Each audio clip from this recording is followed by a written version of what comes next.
খবর এরকম হওয়া দরকার যে কাতার প্রবাসী বাঙালিদের দেখতে গিয়া ইরানের মিসাইল নিহত। ভাবা যায় আমেরিকান ঘাঁটিতে হামলা হয়েছে, যেখানে বাঁচার জন্য নিরাপদ জায়গা না খুঁজা বাঙালি খুঁজতে গেছে মিসাইলের ভিতরে তামা আছে কিনা। লাত্তি খামু মাগের ঘাঁটি ছাড়ুম না, কথা আছে না, এমন হয়েছে অবস্থা। মানে জীবন দৈচ্চা মুড়ি খাক, আঙ্গ তামা বেচ্চা মাল খাওয়া লাগবো। প্রবাসীর মাটিতে লোভী বাঙালি সেরা রে, সেরা তোরা। লোভে পাপে পুষ্কুনি মারা।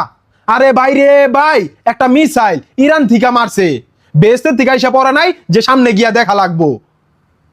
এটি তো মরলেও মানুষ হইব না, বাইচা থাকলে আর চোর হইব। এই দেশে পরমাণু বিজ্ঞানী হইব কেমনে? শালার মাথার থেকে তো সামান্য তামা চোরের চিন্তাই যায় না। কেমনে বুঝামু যে জীবন বাঁচান ফরজ, তামা চুরি না? দয়া করে এইসব কাজ থেকে বিরত থাকুন, দেশের বদনাম করবেন না। এই অবস্থায় সবাই সতর্ক থাকুন আর দোয়া করুন যে আমার বিয়া হোক আর না হোক, এই যুদ্ধে জানি ইরানের জয় হয়। হ্যাঁ।